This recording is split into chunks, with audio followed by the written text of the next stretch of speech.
to change what's wrong with you, put enough of me in you, you can act like me, walk with me, obey me, and trust me. But you got to let me get in. See, you can't do it yourself. This is not by might and power, but by his Spirit. Thank you so much. Somebody can read the Bible. Plain and simple, it is impossible for Clifton Jones to live, to gratify, satisfy, and please his flesh and please God at the same time. There has got to be a separating line. Say that again. There has got to be a separating. I didn't know my teacher put people to sleep like it does. I can put you to sleep. Anybody sleep on this, I know something. It is impossible to live after the flesh and please God. Now, I've already said that twice. Could I say this one more time? It is impossible, not hard, to live after the flesh. I don't know what living after the flesh means. Live to gratify, please, do what you want to, the way you want to, when you want it, how often you want it, and the way you want it. That's pleasing the flesh. The flesh sometimes wants you to feel like you neglected it because you're doing what you should. Don't ever expect your flesh to say, obey. Don't expect your flesh to say, fast. Unless it eats fast. Don't expect your flesh to say, let's go to the prayer meeting. I dare you to ask me why flesh hates prayer meeting. Because in the prayer meeting, your communication with God turns on the light of God. You see so much of your ugly self that you are ashamed of how you treated God. That's why. I don't know about the rest of you all. In my experience, there's no meeting that is treated like a prayer meeting. You want a crowd, get a concert. They want to come and hear say, you pack out. So we're going to call upon God tomorrow and for the sick word. Well, I think I got something to do.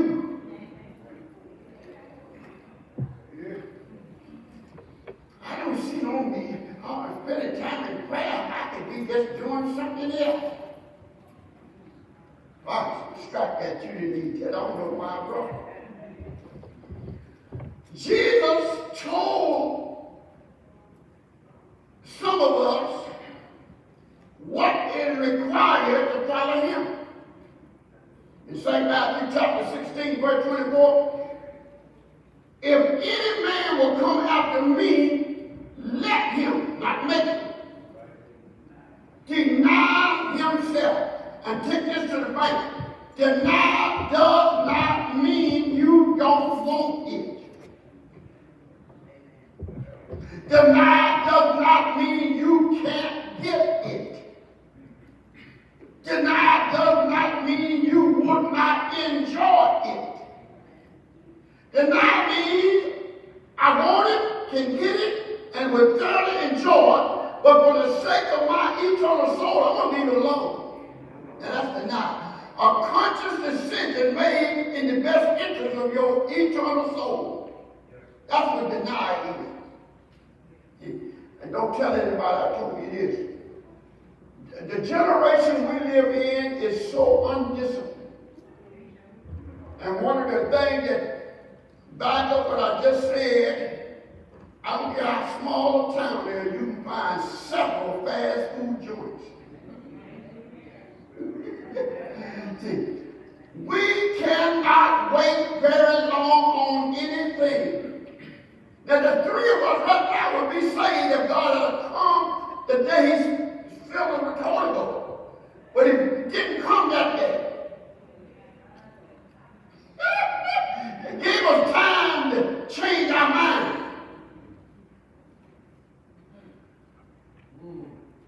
Gave us time to cater after our flesh. Gave us time to keep on going the way we were going. for you. He may not have come yesterday, but he's coming. Hello, and I got news for you. The more you anticipate his coming, the more you behave in a manner to reflect your faith in his coming. Brothers and sisters, not a one of us in here have saved flesh. Brag on you. When I first got saved, they used to, boy, it made me sick. How long they been in your way? How getting in your way? I heard something come out of my pastor's mouth that blessed me sure enough. He said, it's not how long, it's not the longevity of your salvation. It's the completeness of your walk when he comes for his church. See, I got saved 20 years ago and living like I ain't saved. You think that's going to make him change his mind? That don't happen. One more time, Matthew 16, 24, if any man come out to me, let him deny himself, and self-denial is not the easiest task you'll ever face. Because I've been with me as long as I have, and has done so much for me that I thought I needed done, and therefore I have fallen in love with me and want me to have what I want. But tonight, I got to tell me, you can't have that. I got to do what you don't have to say.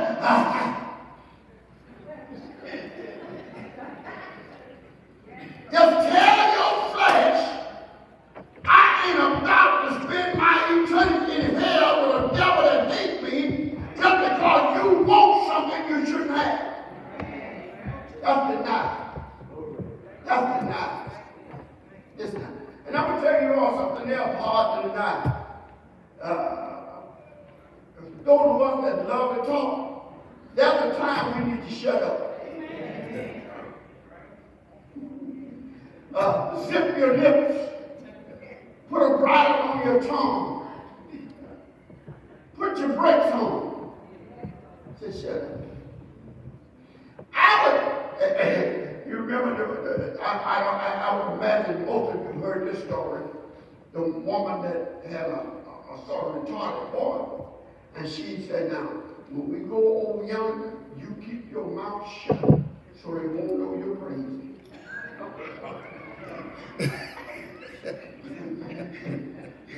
Man started asking questions, saying things, he didn't say nothing. He said, well, that's crazy. He started crying. Yeah, he found out, it pays to be. Your spirit needs to be in control so your body won't bring shame upon his name. Say that again. Your spirit needs to be in control so you won't bring shame upon his name. Whatever it takes, draw from the spirit. Walk.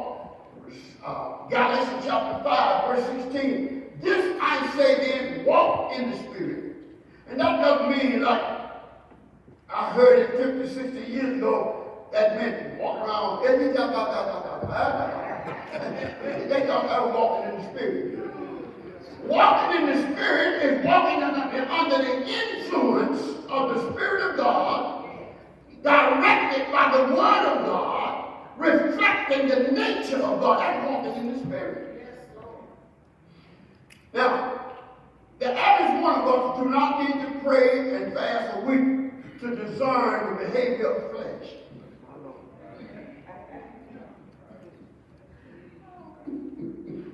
I'm going on a fast so I can find out how flesh acts. You don't need to fast, they don't eat. Because flesh is flesh, does like flesh, and since it's not saved, it do unsaved things. Now, I didn't say some flesh. Don't walk away with me and talking about certain movement. I'm talking about all of us.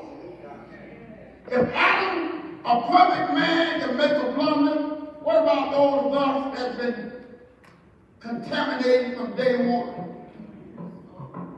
You know, this had nothing to do with my lesson, but I like it so much I want to give you a piece of it.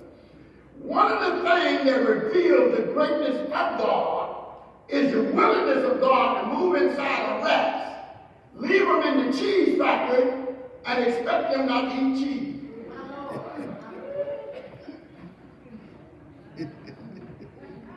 I pray not that thou should take them out of the world, but that thou should thank you. Thank God and wonder you, and keep us from evil.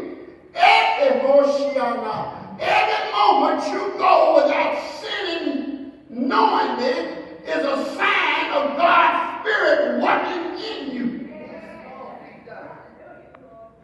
Your nature has not changed.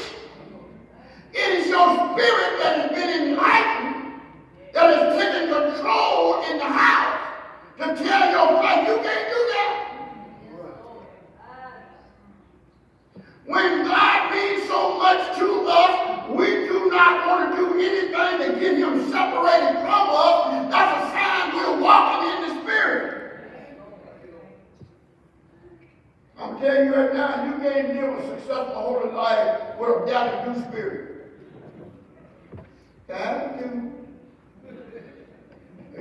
I ain't the only one, but you the only one got to stand before God to answer for what went on in your body.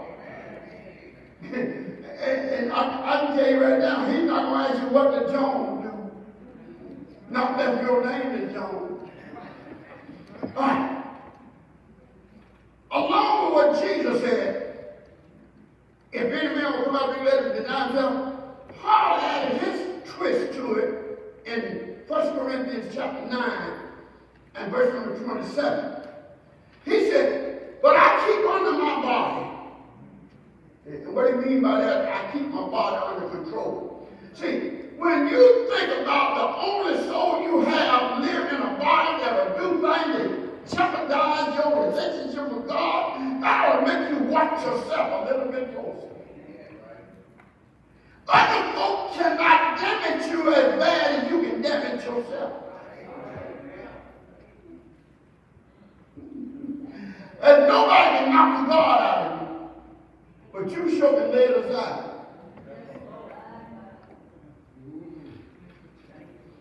I'm going to break his chain so he won't be hooked to God. Others can't break your chain, but you can sure unhook it. Lord, I used to enjoy you, but I don't enjoy it like I used to. So I'm going to have to put some substitutes in there. White lies. I don't go that far. Take your time.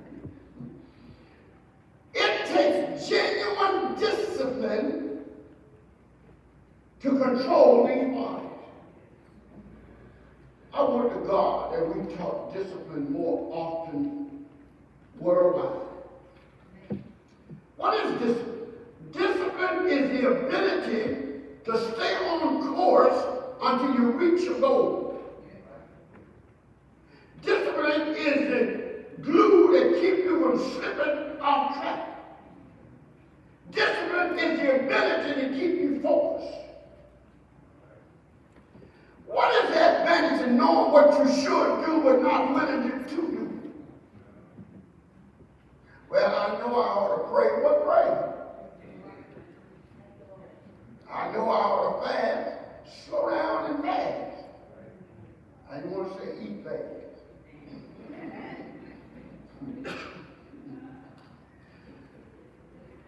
Many human thoughts cross these minds.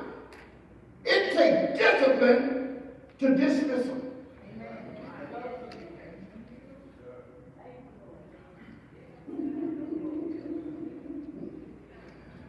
Rather than dismiss a bad thought, we blame someone else for doing something to make us think like that. I told you the other day, man, some of the things people do to us, we ought to thank them. Because what they do reveal to us what we have in us.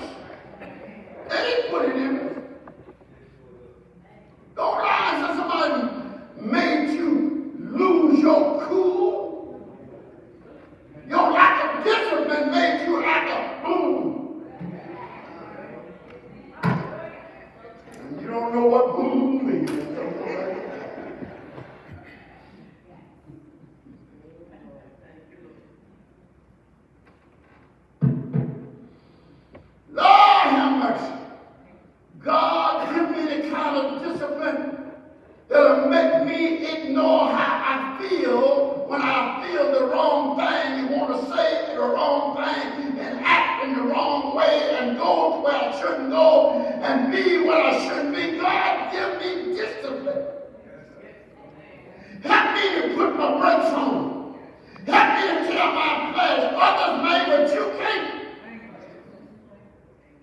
And one of the things that we take comfort in my day, everybody else is doing it.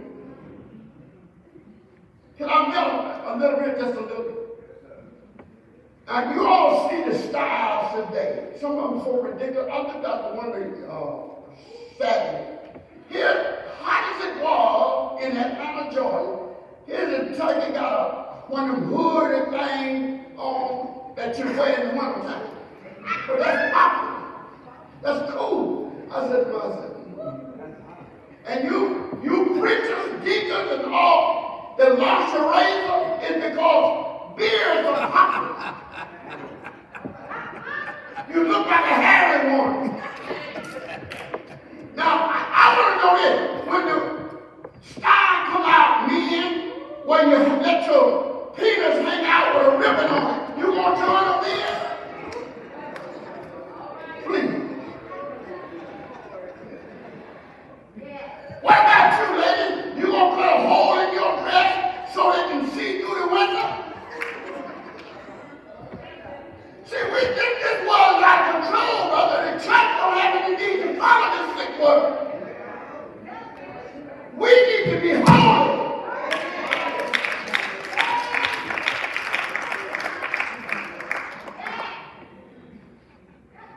Well, now, please, if what I say anger you, don't waste your time up in my face.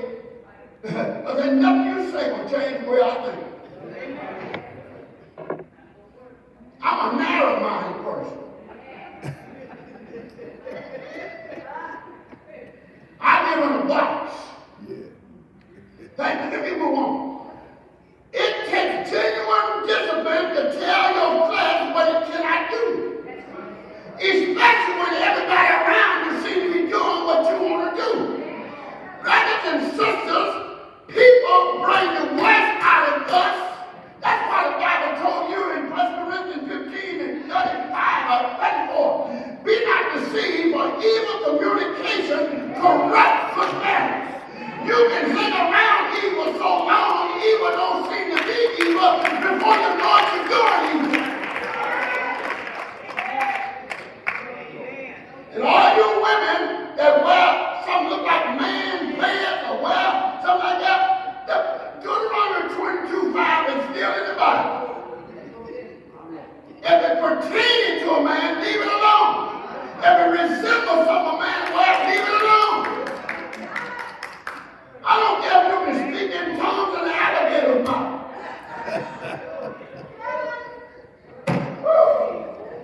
Oh, have mercy. Now let's go to 1 Corinthians chapter 3. We started there. Hit a little bit of that yesterday. See, carnality will take you out of control and take you from under the influence of God and put the driver's wheel in the hands of your flesh and drive you away from God, the thing pertaining to God, and anything that relates to God. That's where flesh will take you. Why you going flesh crazy? Why you going flesh worldly? Listen, not on my time. You folk that like to do study, pull up Romans chapter 12 and verse 2 and study that word conform. Conform. Be not conformed. And see, don't you come away with pattern after, in resemblance, in acceptance, in agreement, fads. Done got quiet in the temple, yeah, he just stepped on another nail.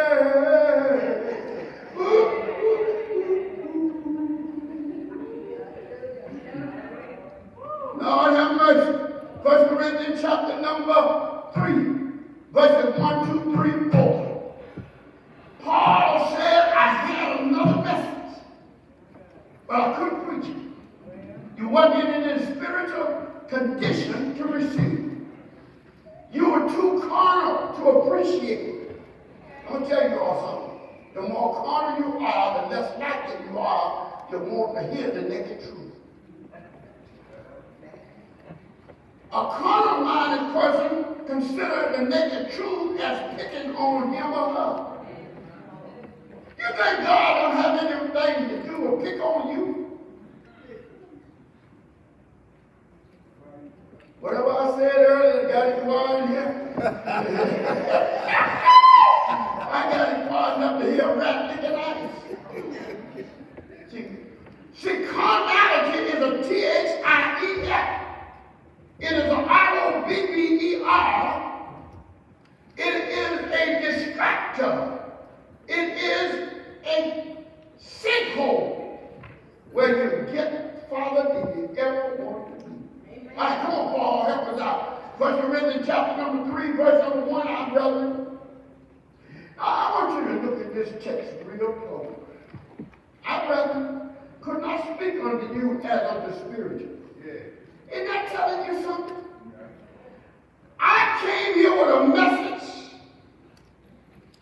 that will bless you. But in the condition you were in, I couldn't reach you. You're too carnal. So, if the word gets back to me from some of you that's in here now, that says he said some things he ought not to say, you can tell me the same thing. It ain't going to change nothing.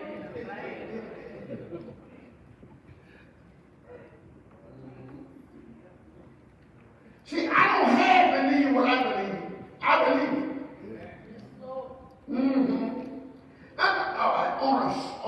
On a sweet note, let's just ask ourselves, what would have happened to Noah had he done like everybody else?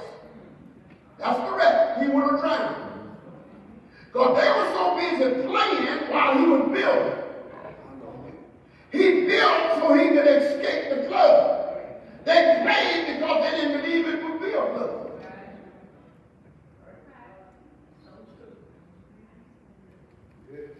Baby, don't try to follow everybody else.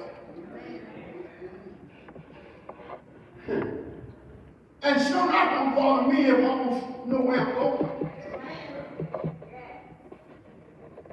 Don't follow me if I'm stumbling and bumping and feeling in the dark. Don't follow me. Now, suppose Lot had been like everybody in his day. He had been sweeter than a baby Ruth candy bar.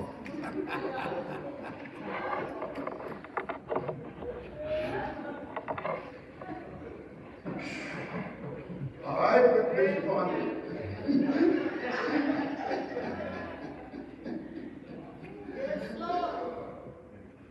I could not speak unto you as unto spiritual, but as unto carnal.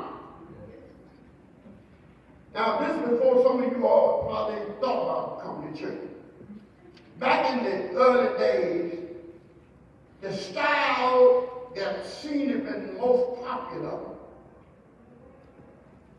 caused preachers to try to copy that style. I'm not going to call any names, but 3 of the preachers that I thought need to go somewhere and study their Bible, but they sound so good. And every little jack there tried to copy out. One of the greatest compliments ever paid me was a young man walked up to me. He's dead now. He said, I want to ask you something. See, he had known me all of my saved life. He said, I want to ask you something. How is it that you maintain the way you preach under the influence of all these, and he named the long list? Well, my pastor taught me something. And Dean Perry added to what he taught me. Here's what my pastor taught. He taught you got to study. Dean Perry says, I don't care who you hear say something, you still need to check it to see is it biblically safe. Amen. And that includes Clifton Jones. If you hear me say something, check behind me. Don't walk on. It just says something. If it ain't right, it just ain't right. I don't care who said it. If what I say won't stand in the light of the scriptures, it is not necessary for you to embrace. You shall know the truth, and that's going to set you free. See, God helped all of us that were so carnal that we pay more attention to sound than we do substance. Now, trust me, I got one of them hog calling boys. I can make nothing sound like something. Oh, yeah. When you look over yonder, you will see nothing. Because there ain't nothing over there.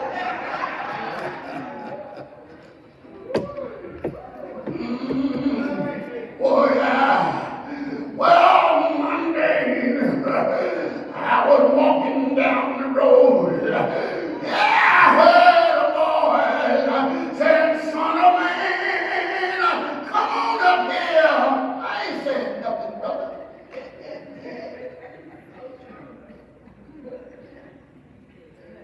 Do not let sound be more important than substance.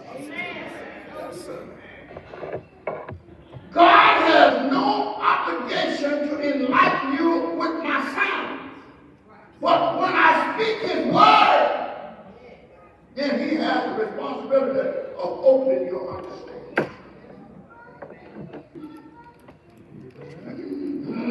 I was down in Joppa, and it came from Escataba, and I heard him say, I'm reading.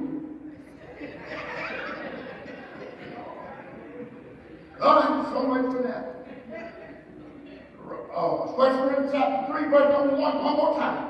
I, brother, could not speak unto you as unto spiritual, but as unto carnal, even as babes in Christ. You know, did you hear what he said? He said, you are so spiritually immature, I could not really give you the message that was on my heart.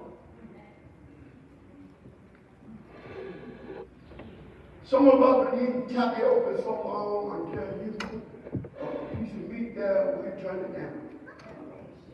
And we got used to just swallowing it out chewing. Man, I can't believe it. I swallowed hook, line, sinker, man, and his boots. I can't believe it. I could not speak unto you as on the spiritual, but as on the carnal. Even as babes. Now, you know, God forbid that we come to the council and all we get is baby food. We need some meat. We got some us in us that need to be brought under control. See, I'm not in heaven yet. I need somebody to show me how to get there.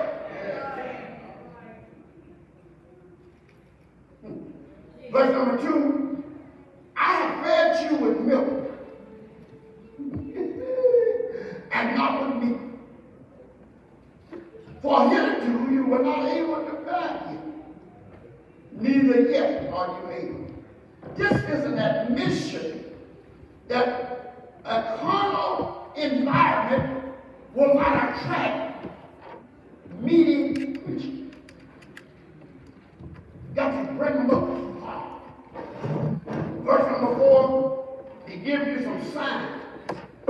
Ye are carnal, for where is there among you envy?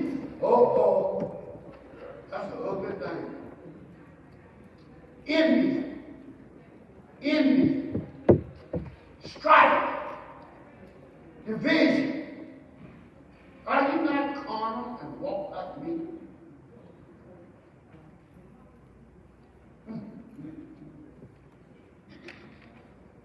Oh, God. read this. Oftentimes, the spiritual condition of a congregation will determine the kind of message that God sends. Yes, sir. See, God is not in the time wasting business. And He knows us better than anyone else.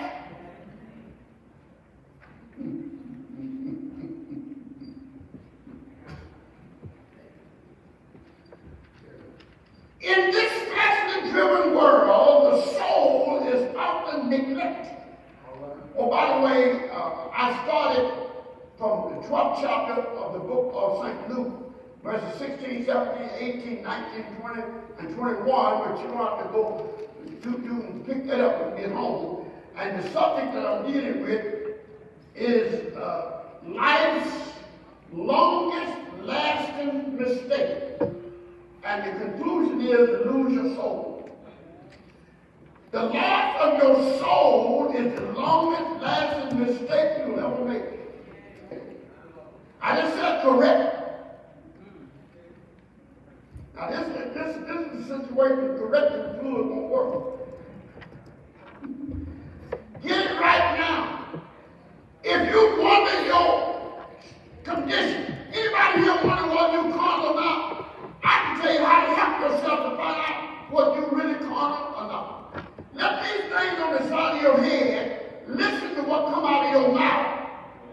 And it will describe where you really are. Your mouth speaks what's in your heart, so your ear can tell where you are. Dun, dun, dun. What you are, this song I learned some years ago. What you are speaks so loud the world can't hear what you say. They're watching how you walk. They're not listening to you talk. They're judging by your actions every day. Now, quite most of you never heard that song. Well, they stopped singing years ago. One of the reasons we stopped singing some songs, they expose you too much. we want songs to make us feel good. And Bishop Robert Watson said something to me one Sunday morning that if you had heard it, you probably would laugh. He leaned over to me, the choir was singing. Bishop Jones, I'd sing with them if I knew what they're saying.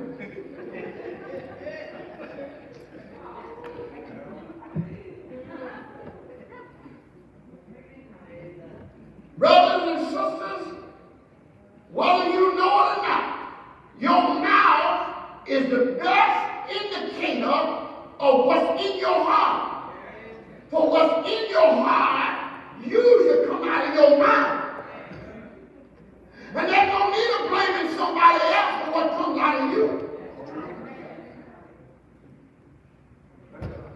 A carnal-minded person speaks carnal conversation. Their emphasis is on stuff and things.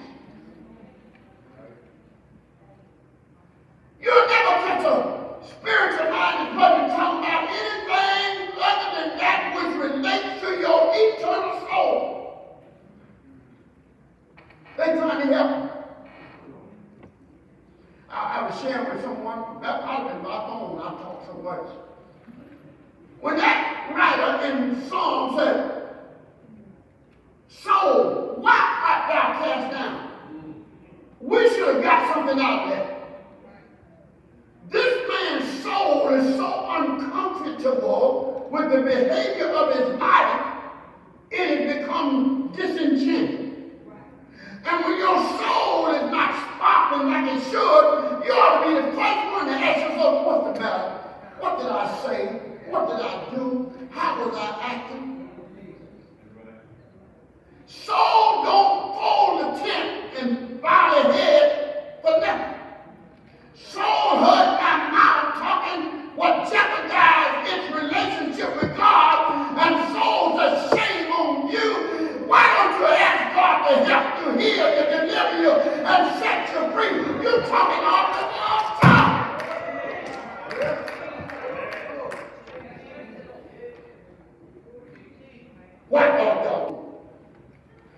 telling someone today, most of my ministry this year has been on something related to soul. And I ain't promised you I'm going to get off it today. Soul has an appetite. And it's different from body. Soul wants to spend more time with you. Body don't have time for you.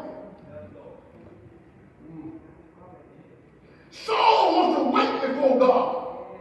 Body want to run and do what it wants to do. So when soul begins to weep, it's my responsibility as soul, what's the matter? What did I do? What did I say? What was it that turned you off? What made you get quiet? Why did you bow down in the manner in which you did?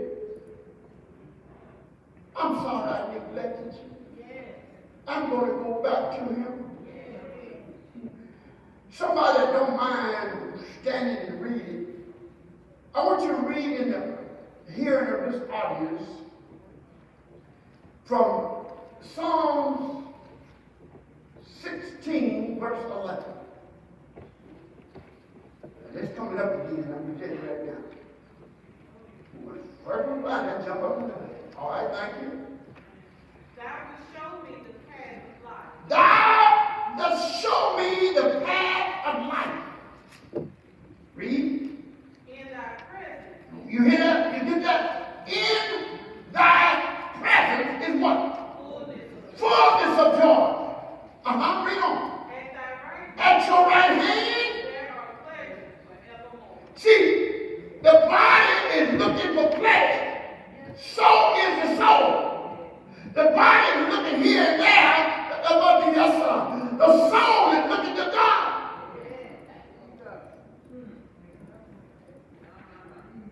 The soul is saying, thank you. Thank you, Lord, for being who you are. Thank you for doing what you've done. Thank you for bringing me in this marvelous place. Thank you for coming to me when I could not come to you. Thank you for lifting me up. Thank you for giving me strength. Thank you for giving me hope. Thank you for giving me power. Thank you for giving me a future. Thank you. Why the body wants to play?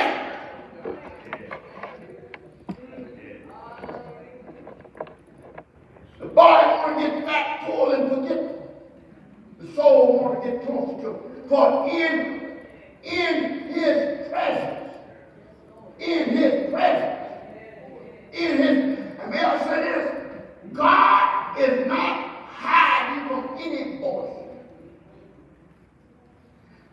Whosoever will let him.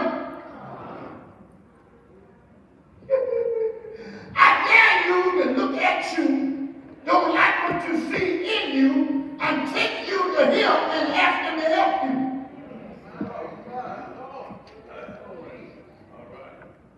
Lord, I'm getting lazy. I'm getting selfish. And Lord, my pride is ringing a bell to try to get my attention. I know that's not you. Lord, I need some help. Wake up your spirit in me. Enlighten my understanding. Stimulate my appetite. You know what Jesus said in Matthew 5 and 6? Blessed are they which do hunger and thirst after righteousness. When you see too much of yourself and don't like what you see in yourself, ask him to increase your appetite so you can have power to deal with yourself.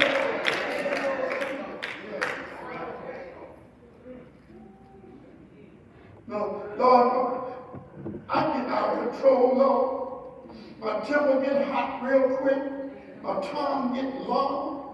My eyes are searching for that which gratifies my spiritual lust. God help me. Save my eyes. Save my tongue. Save my ears. Save my mind. Anybody need their mind saved? Save my mind. God, thought that crossed my mind, conflict with what you have put in your word, save my mind. And Lord, please help my tongue. Give me a right spirit. Give me a right mind. I don't want you to make me so hungry that I don't have time to eat junk food.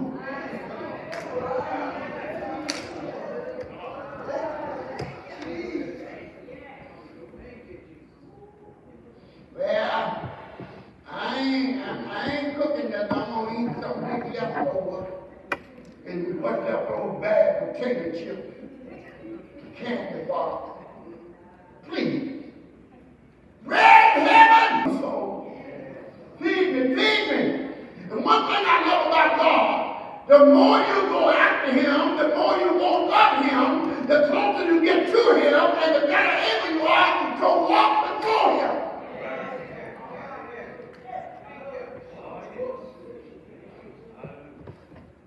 When we keep our distance from the manifested presence of God, we give too much leeway to our flesh, and it might take us anywhere and won't bring us back. Now don't y'all let this get out. Let's keep this among us.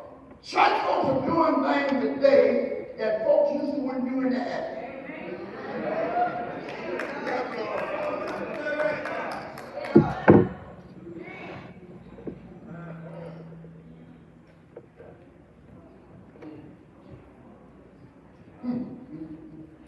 And the bad thing about it, it does not seem to bother us. Those things wasn't me.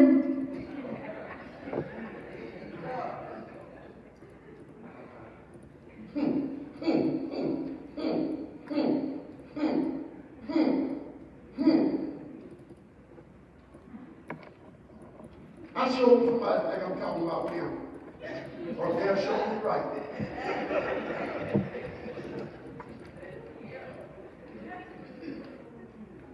I lost my way, I'm getting back.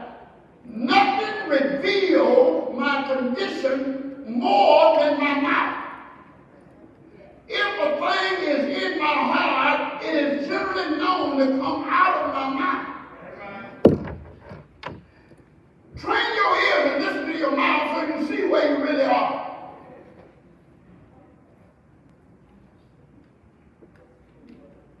You know, I remember who came through here, come on, how he preached all over here and preached all over. I didn't want to hear that. Okay, why you preach? How long you preach? What you preach? Show me how you live.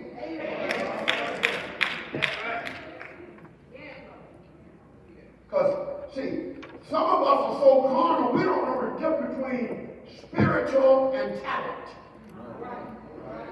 Like this stuff we see ain't nothing talent.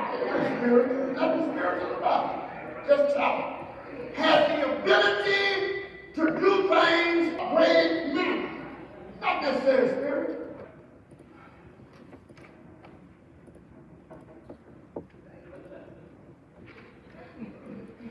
Let me read this scripture here, and I'm going to zip it and say something for a hard time. He'll be here tomorrow. Hard time coming tomorrow. I'm going to bring something. Bishop Moore, I didn't get to it again today, but I'm heading in that direction. That question about hell, I'm trying to get to it. But I throw this out, this is a sample. Hell is so despicable until the candidate that was there, he didn't want anybody else to come. It's too terrible. Tell my brother, don't come here. That was his son. And I don't believe he said,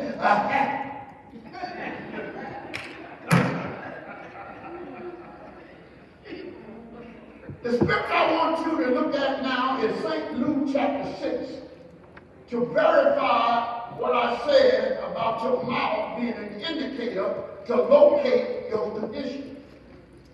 If your condition you are in, let your ears listen to your mouth. A good man out of the good treasure of his heart bringeth forth that which is good. An evil man, out of the evil treasure of his heart, bringeth forth that which is evil. For out of the abundance of the heart, the mouth speaketh.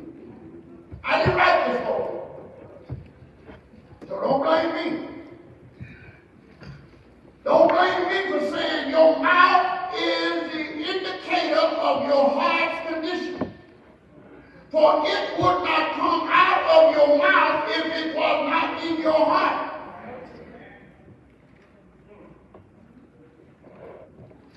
So pay close attention to your mouth to give you some indication of the work you need to do on your heart. And please remember, you are not a heart specialist, but God is. You are not in the heart business, but God is. You don't know how to clean a dirty heart. God does. You don't know how to turn the light on in a dark heart. God can. Out of the abundance of the heart, it ain't like, oh, I just kid. No, you just speaking what's in you. Now you watch to see how many of us got to look down after we get up and pick up the $100 bills that fell out of our pocket. What's in you will come out. What's in you will come out. What's in you will come out.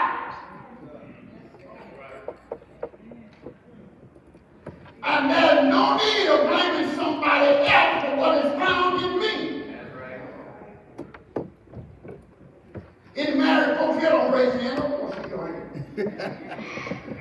That husband falls up his fist, threatening to hit that woman, and he said he's doing it because she wouldn't shut up. No, you're doing it because you have not dealt with your own heart, well enough to know that God has not assigned you to punish anybody. You want to hit somebody, hit yourself.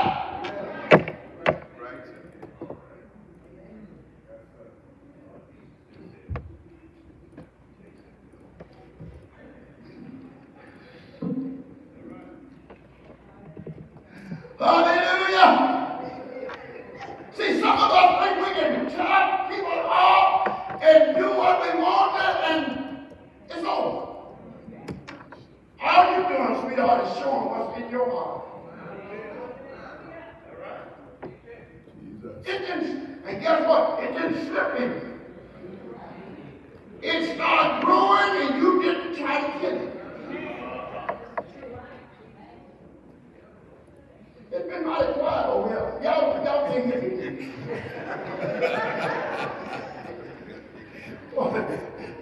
If I was cussing, it wouldn't be any gossip over here.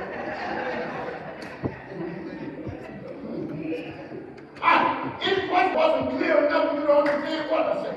Any question? Yeah, I want to know this now. If my mouth speaks what's in my heart, does that mean when I say the wrong thing, it was in my heart? It's an elder in heaven. It's not me greasy. Does God come without a bone? The 55 still running north and south. Thank you very much. All right, Mr. Moore, you can have it. That's all I can do with you. Let's give the Lord a hand praise over that. Let's give the Lord a hand praise. We got to get out of these bodies, Can flesh ever be comfortable? Sir? Can flesh ever be comfortable? Control. You got to depart from it and let your spirit go back to the one that owns it. You heard that, didn't you? Let's get ready to go to heaven. Now, I think all of us got sense enough to know this. If Adam was created perfect, but yet went straight, you and I were born in sin, and you think we can conquer it? Mercy. The only way to keep it under control is your focus on what Jesus did and believe he did it for you, and since he's in you, you can bring it under control. That's what Paul said in 9:27, 1 Corinthians. I keep bringing my body and bring it under control. Let's not try to preach myself to be able to come against me. Don't wait for your flesh to volunteer.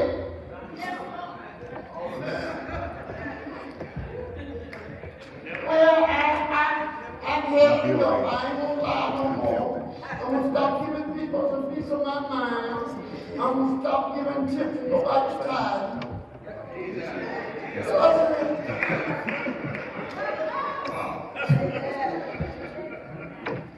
Flesh is unrooted, untrained, is untrainable. That's why I can look down because he's bragging about what he is. Because sometimes all that does is lead you away from the spirit realm.